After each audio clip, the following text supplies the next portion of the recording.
닥터신당의 정정은입니다. 오늘은 백호살에 대해서 말씀드리겠습니다. 백호살은 흰백자에 호랑이 호자, 듣기만 해도 별로 좋은 살은 아닌 것 같다, 그죠? 그런데 이 백호살이 있는 집안들을 이때까지 이렇게 손님들을 만나보거나 이렇게 하다 보면 이런 집안에는 거의 젊어서 청춘에 돌아가신 분들이 많았다. 그러니까 한 대에 단명으로 돌아가신 분이 많았고 본인이 또 살아가는 사주에 굉장히 좀 고락이 많았던 것 같아요. 자, 그러면 백호살은 아무나 있느냐? 아닙니다. 지금 제가 말씀해 드리는 요거는 자기 사주에 띠에 있든 일에 있든 월에 있든 요게 있으면 무조건 백호살이 일단 다 들어가 있다고 생각을 하셔야 됩니다. 개축, 무진, 임술, 병술, 정축, 갑진, 을미. 그러면 예를 들어서 개축생은 백호살입니까? 예, 백호살입니다. 무진생은 백호살입니까? 예, 백호살입니다. 그러면 내가 타고난 달이 을미달입니다. 음력 6월이 우리가 양달이라 표현을 하거든요. 그 중에 을미달. 그러면 요것도 백호살입니까? 예, 백호살입니다. 라고 얘기를 하거든요. 백호살이라는 게 이게 왜 무서우냐 하면 백호살이 있는 집안에는 거의 이렇게 노환으로 돌아가시기보다는 병환으로 돌아가십니다. 그런데다가 요 양반들이 또 돌아가실 때 갑자기 돌아가십니다. 우리가 병명이 이겁니다 라고 손쓸 틈이 없다라는 얘기를 하시죠. 그죠? 요런 사람들이 백호살입니다. 그래서 백호살은 원래는 이 사람들을 우리가 7세 전에 살을 풀어주라 이 얘기를 하거든요. 옛날에는 요 백호살을 있었던 사람들을 어떻게 했느냐, 절에 가서 일찍 이렇게 왜 절에 이래 보내는 애들이 옛날에는 있었죠. 그죠? 그거는 뭐냐 하면 백호살을 가지고 있으면 사주의 수명이 짧다.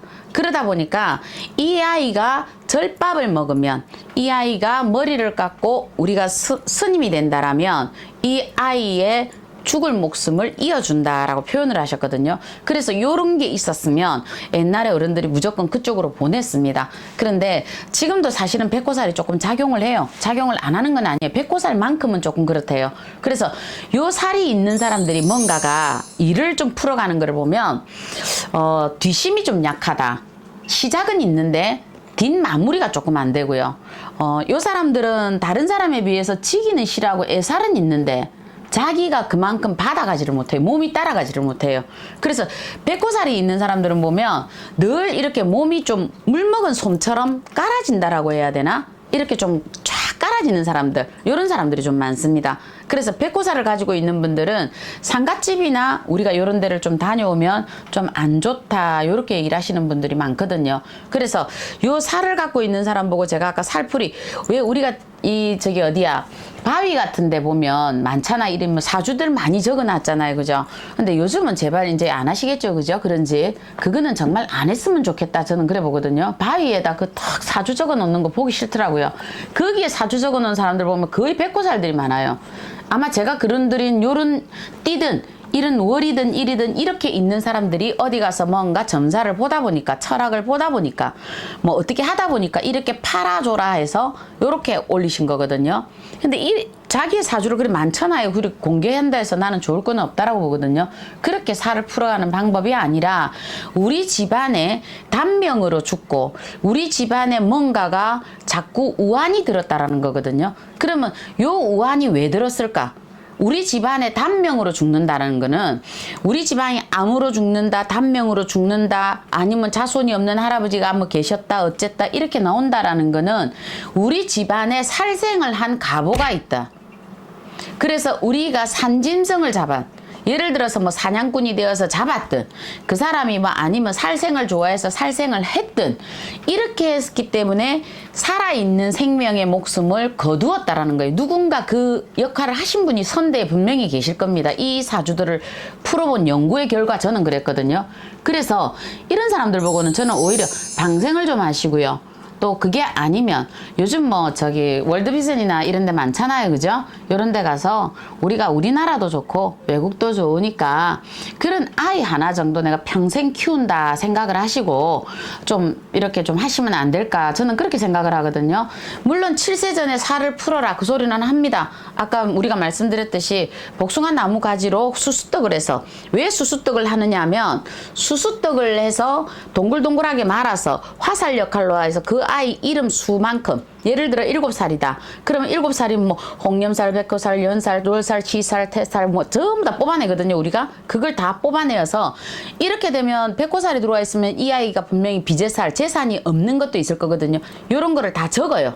화선지에 우리가 전부 다 적어서 하나 던질 때마다 이 살 나가요 하고 던져요. 백호살 나가요 던지고 연살 나가요 던지고 이거거든요.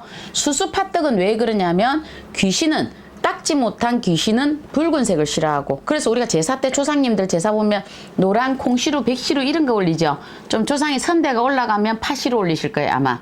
이 이치입니다. 그래서 이 수수팥떡으로 해서 이 사람의 살을 쳐주는 거 이게 제일 좋고 만약 이제 그 나이가 7살이 넘었다. 그래서 내 자손에 이제 살치주는 나이가 넘었다 하시거든. 제가 볼 때는 이 집의 단명보 그 단명보를 벗어라. 그래서 배고픈 사람 보거든. 내가 호주머니에서 5,000원짜리라도 꺼내놓을 줄 알아라. 그게 그 사람의 어떤 액난을 풀어가는 방법이지 다른 건 없어요. 그래서 백호살이 있는 부분들은 내가 많이 욕심을 내지 마시고요. 본인들이 뭘 하더라도 내가 이런 살을 가지고 있으니까 우리 집안의 이 단명보를 내가 끊어낸다라고 생각을 하셔야 될 거예요. 그래서 내가 보이지 않게 봉사활동을 해라 저쩌라가 아니라 남의 생명을 내친 죄 요거를 풀어가라. 저는 그렇게 보고 있습니다. 그래서 저는 이제 이런 양반들의 사주들을 가지고 들어오는 사람 보고 오히려 기도를 할 때는 관음 기도를 많이 해라 그 소리를 합니다. 오히려 이런 사람들은요 지상보살 기도를 또 하시는 분들이 계시던데 오히려 지금 백호살 같은 경우에는 관세음보살 기도가 오히려 본인들하고 아마 제일 맞았던 것 같거든요. 그렇게 기도를 해주면서 본인 스스로 절을 하든 경을 주력을 하든 이렇게 살을 풀어내려가는 거 이게 제일 좋다. 저는 그렇게 알고 있습니다. 그래서 백호살은 본인들이 그냥 몰라라 하지 마세요. 백호살이 있는 사람들 거의 보면 사고가 나도 내가 장애를 입게 된다든지 이 사람들은요. 아니면 내가 몸이 조상을 내가 타고날 때부터 어려서 자꾸 커가면서 조상을 내 어깨에 걸머지고 다녀요. 그런 사람들이 보면 그러니까 조상하고 같이 움직이다 보니까 몸이 늘 나른한 거예요. 잠을 자도 개운하지 않고 밥을 먹어도 돌았으면 배가 고픈 것 같고 자꾸 저녁 되면 술을 찾는 것 같고 묘하게 이런 작용을 하거든요. 그래서 이런 사람들은 보면 조상들이 젊어서 죽은 조상들이 많아서 그렇습니다. 젊어서 죽은 조상이 많다? 이거는 뭐야? 우리 집안에 남의 생명을 함부로 해친 죄가 있구나. 그래서 이 살을 자손이 가지고 들어왔다라고 보시면 됩니다. 백호살은 본인들이 많이 내가 남의 생명을 뺏었다 생각하시고 본인들이 한 푼이라도 보시하시고 방생 많이 다니시고 기도 많이 하세요. 그래야 생명을 이어가는 방법들 중에 하나가 될 것 같다라고 봐집니다. 네, 작두신당의 정정은이었습니다.